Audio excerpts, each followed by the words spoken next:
Good morning, everybody. It's Saturday morning. That can only mean one thing. It's book review day. There's a brilliant book called Stolen Focus, Why You Can't Pay Attention. Jesus Christ. Everybody should read this, especially if you've got kids. Mind you, you should read it for yourself as well.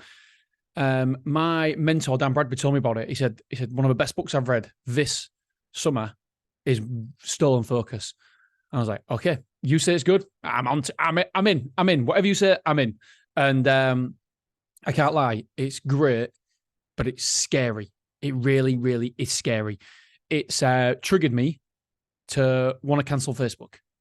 I don't very often, I've never gone on Facebook. I haven't even got my login details for Facebook, but I believe that, I don't know, I don't like it anymore. I'm going to do an episode about why I don't go on Facebook next week as well, because I thought, why don't I go on Facebook? And I know why, but I'll go into it next week. But this is all about these social networks and stuff. And I've got an Instagram, but never go on it. Don't even know login details. And it's just really, really scary about how these big tech companies get your attention. And we can't stop using them. We're addicted to it. And yeah, I don't think it's good for society. Shock horror.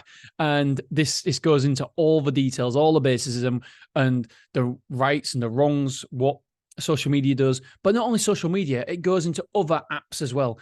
It goes into advertising and why we all think that Google is listening to us, or the computers are listening to us, or Alexa's listening to us. It goes into all that detail. And yeah, it's a super, super book. Basically, this one guy, this guy who wrote the book, he goes away for 3 months and decides, I want to break from technology. I am not going to use my phone.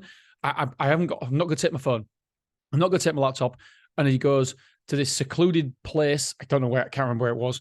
And he just gets in a shack and lives there for 3 months. And he starts talking about the benefits that he has through it, and about not having technology. And I'm like, oh my God, yeah.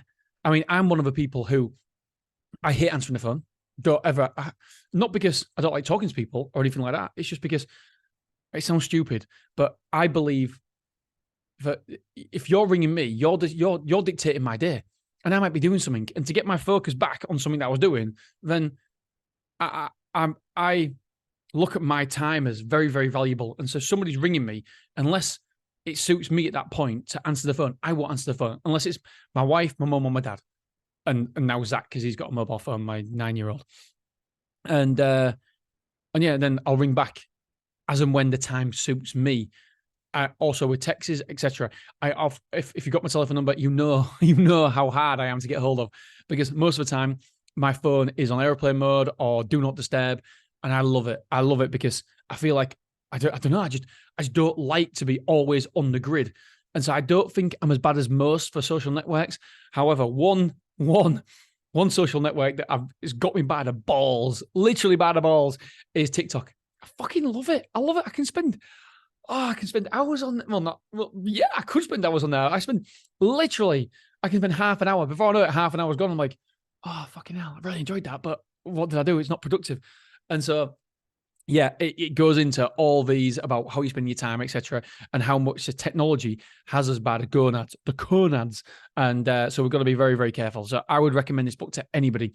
It is very, very, very, very, very, very, very scary, but thought-provoking in a good way. All right, my friends, I love you. I appreciate you, and I'll see you tomorrow.